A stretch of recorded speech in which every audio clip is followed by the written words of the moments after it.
Dear students, welcome to the today lecture of CBMR Consumer Behavior and Market Research. Module 7th है basic concept of marketing research. इसमें 3-4 हैं आप लोगों के analysis दिए गए हैं, discriminate analysis, conjoint analysis, factor analysis, multi dimension scaling. तो ये जो आपके टॉपिक्स हैं वो एग्जाम में शॉर्ट नोट्स में आते हैं। Right short notes on discriminate analysis या कॉन्जॉइंट एनालिसिस या फैक्टर एनालिसिस। ये सब्जेक्ट आपका थ्योरेटिकल सब्जेक्ट है, तो इसीलिए इनके रिगार्डिंग कोई भी प्रैक्टिकल क्वेश्चन नहीं आता है, केवल थ्योरी में आता है। Right short notes on discriminate analysis. तो अपने को यहाँ पर इन एनालिसिस का मतलब समझना है। तो आज के इस ई लेक्चर में अपन फर्स्ट है वो एनालिसिस क्या करेंगे, कंप्लीट करेंगे। तो फर्स्ट एनालिसिस है, उसका क्या नाम है, डिस्क्रिमिनेट एनालिसिस। तो डिस्क्रिमिनेट एनालिसिस में जो डिस्क्रिमिनेट है वो आया है डिस्क्रिमिनेशन से।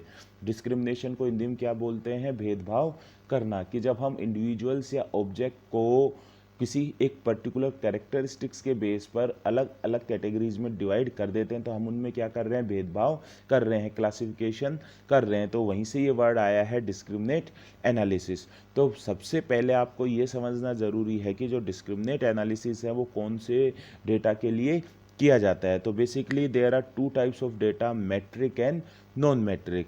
तो मैट्रिक डेटा वो रीडिंग होती है जिसको हम इंटरवल या रेशो स्केल पर रख सकते हैं। तो आपने सेकंड सेम में इंटरवल और रेशो स्केल पढ़ा होगा। इंटरवल स्केल बेसिकली वो स्केल होता है जिसमें जीरो भी वैल्यू होती है और वैल्यू जीरो से कम भी हो सकती है और जीरो से ज़्यादा भी हो सकती है। जैसे टेम्परेचर है, वो टेम्परेचर हम कौन से स्केल के थ्रू मेजर करते हैं, इंटरवल स्केल के थ्रू। जैसे कि फॉर एग्जांपल भाई आज टेम्परेचर कितना है, 38 डिग्री है या 12 डिग्री सेंटीग्रेड है या फिर 5 डिग्री सेंटीग्रेड है, 0 डिग्री सेंटीग्रेड है। तो 0 डिग्री भी अपने आप में क्या है, एक टेम्परेचर है। 0 डिग्री का ये मतलब थोड़ी कि आज टेम्परेचर नहीं है।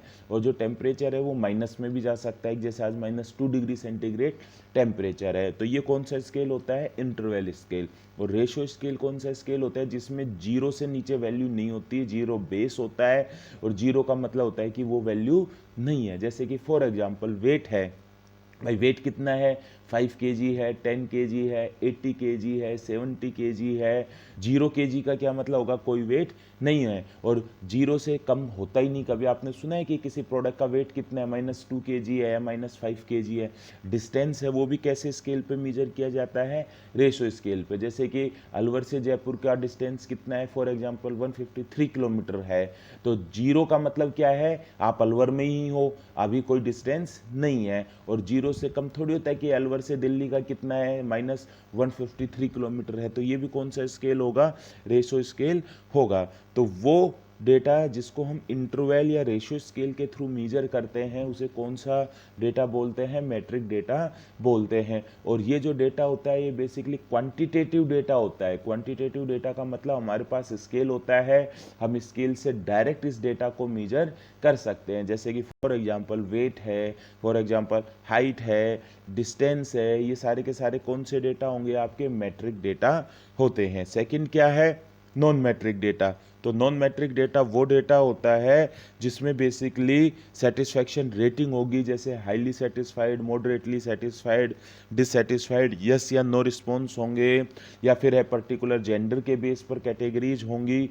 वो कौन सा डेटा होता है, नॉन मैट्रिक डेटा होता है। तो ये डेटा बेसिकली क्वालिटेटिव डेटा होता है और ये डेटा होता है, इस डेटा को मेजर करने के लिए ही कौन सा स्केल यूज किया जाता है, डिस्क्रिमिनेट एनालिसिस यूज किया जाता है। जैसे कि फॉर एग्जांपल अभी तक आपको क्या समझ में आया कि टू टाइप से डेटा होगा, मैट्रिक और नॉन मैट्रिक। तो जो मैट्रिक डेटा है वो क्वांटिटेटिव डेटा है और जो नॉन मैट्रिक डेटा है वो क्वालिटेटिव डेटा होगा। मैट्रिक डेटा को हम है वो रेशो स्केल या इंटरवल स्केल के थ्रू मेजर कर सकते हैं और जो नॉन मैट्रिक डेटा है उसको हम नॉमिनल या फिर ऑर्डिनल स्केल के थ्रू मेजर कर सकते हैं। जैसे कि फॉर एग्जांपल रनिंग हो रही थी, उसमें टोटल 10 पार्टिसिपेंट्स थे, 100 मीटर रेस थी, तो उसमें फर्स्ट कौन सा आया, सेकंड कौन सा आया, थर्ड कौन सा आया, तो वो कौन सा स्केल है, ऑर्डिनल स्केल है। इंटरवल स्केल में तो इंटरवल फिक्स होते हैं, लेकिन इसमें दो पार्टिसिपेंट के बीच में इंटरवल फिक्स नहीं होता। जैसे जो फर्स्ट आया उसने है फॉर एग्जांपल 20 सेकेंड का टाइम लिया,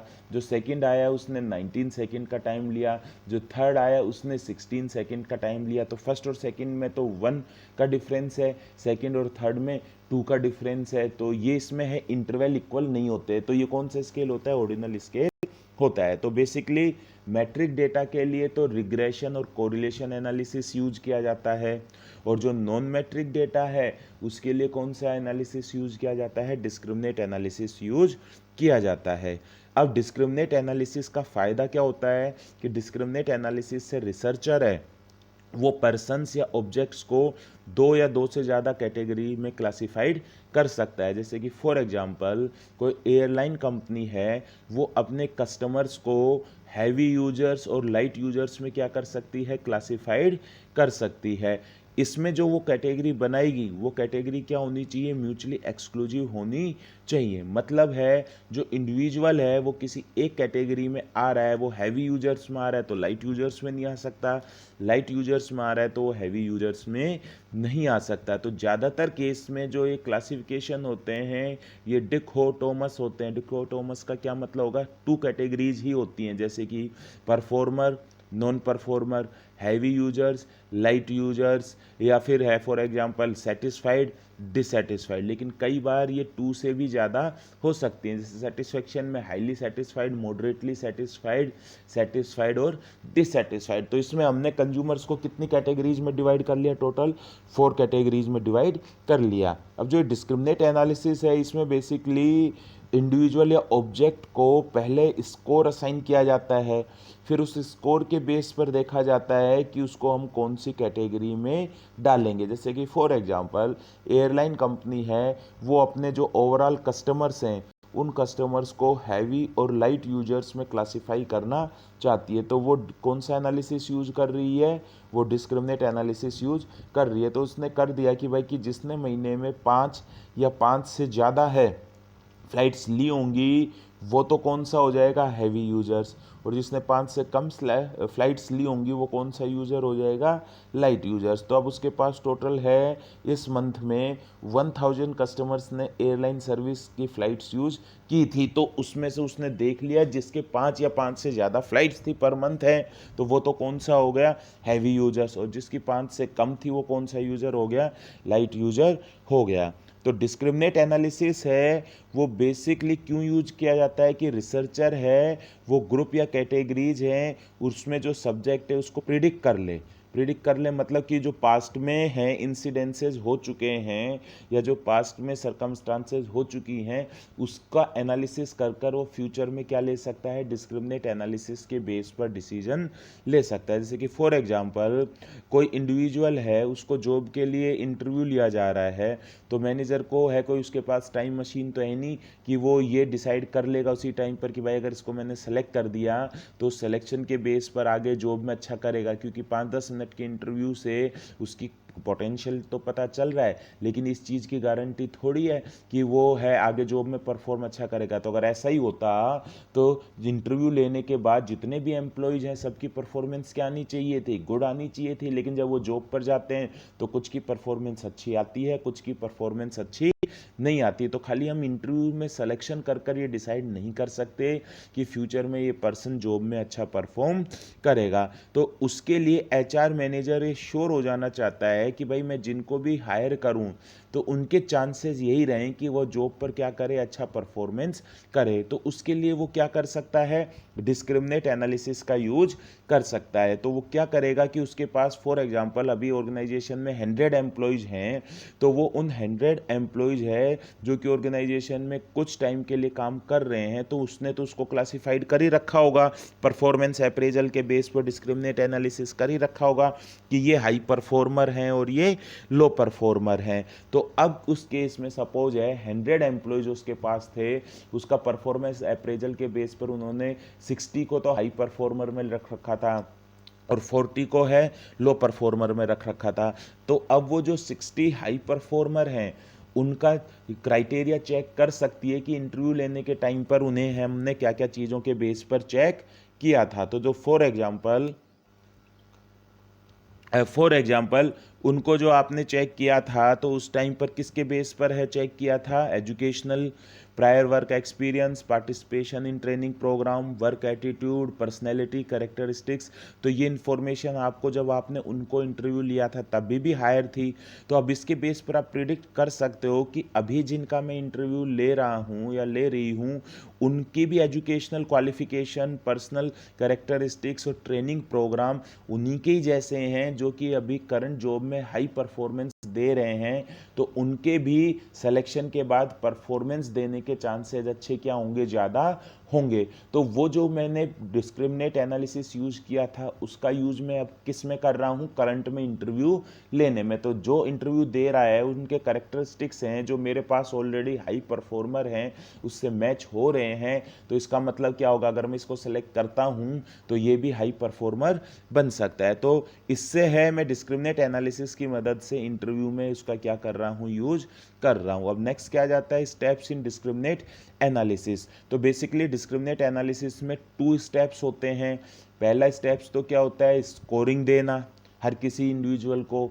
दूसरा स्टेप क्या होगा? पहले स्टेप में स्कोरिंग देना और अलग अलग कैटेगरीज बनाना, और दूसरा स्टेप क्या होगा कि स्कोरिंग के बेस पर उनको उन कैटेगरीज में डिवाइड करना। क्लियर है? तो सपोज है एक इंडिविजुअल है जिसकी 25 साल एज है, उसकी एनुअल इनकम है अभी 60,000 रुपये है, और उसने अभी जो एजुकेशन ली है वो 17 ईयर्स तक की ली है, मतलब 17 साल हो गए उसको पढ़ाई करते हुए, ठीक है ना, फॉर्मल एजुकेशन में, ठीक है ना, ये नहीं LKG UKG ये नहीं। तो इसमें 3 वेरिएबल्स हैं वो आ गए, कौन कौन से? उसकी एज, एनुअल इनकम और फॉर्मल एजुकेशन। तो कोई क्रेडिट कार्ड डिस्ट्रीब्यूटर कंपनी थी जो कि क्रेडिट कार्ड्स को डिस्ट्रीब्यूट करती है, तो वो डिस्क्रिमिनेट एनालिसिस करना चाह रही है कि जिन्होंने क्रेडिट कार्ड के लिए अप्लाई किया हुआ है तो किनको तो मैं क्रेडिट कार्ड दूं और किनको क्रेडिट कार्ड नहीं दूं। तो इस केस में उन्होंने कितनी कैटेगरी बना ली?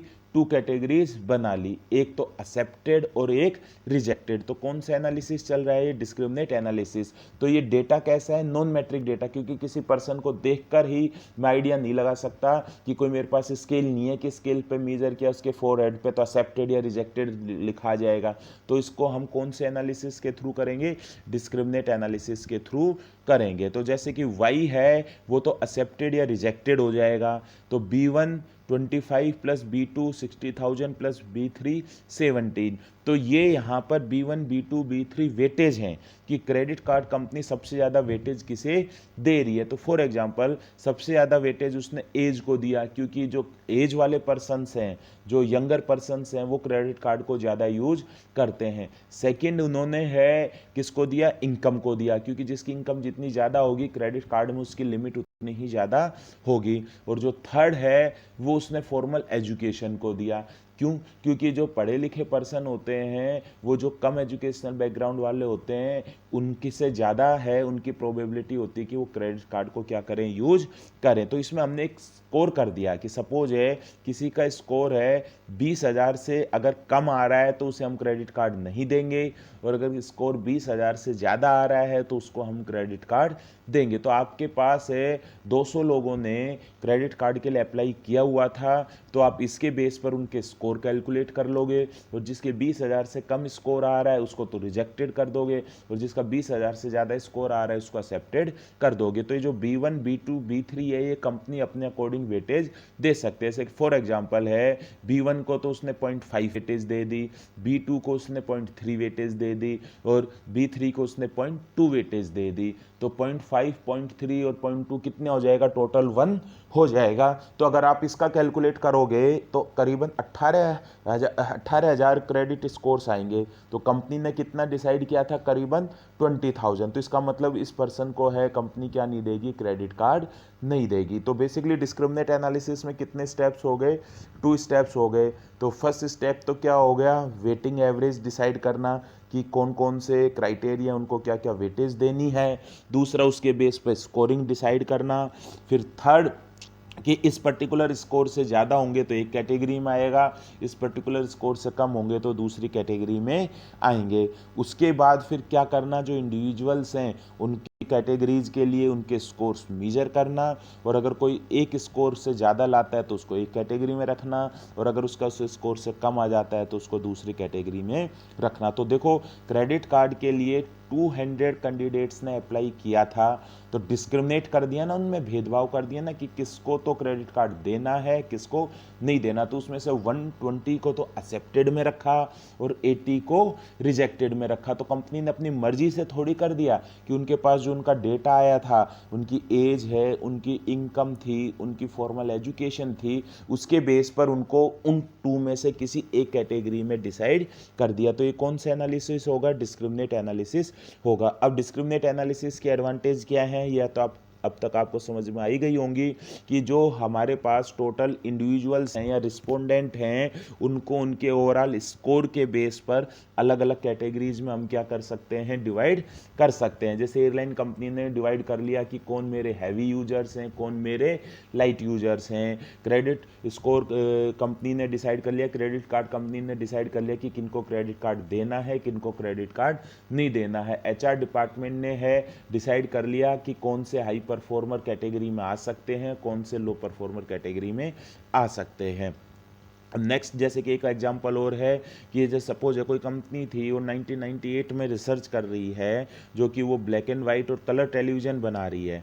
तो उसने फील किया कि इनकम, फैमिली साइज और attitude of the head of the family है, वो डिसाइड करता है कि टेलीविज़न की क्या ओनरशिप होनी चाहिए। कि अगर इनकम कम है तो black and white television, income ज़्यादा है तो कलर टेलीविज़न, फैमिली साइज है कम है तो एक टेलीविज़न से काम चल जाएगा, फैमिली साइज ज़्यादा है तो एक से ज़्यादा टेलीविज़न चाहिए। और अगर जो घर में डिसाइड करता है, अगर उसको लगता है कि टेलीविज़न से कोई पॉजिटिव इम्पैक्ट, नेगेटिव इम्पैक्ट नहीं पड़ता, तो टेलीविज़न खरीदेगा। और जिसको लगता है नहीं टेलीविज़न बच्चों को बिगाड़ता है, घर में टेलीविज़न नहीं होना चाहिए, तो वो टेलीविज़न नहीं खरीदेगा। तो उसके बेस पर कंपनी है वो सर्वे कर सकती है।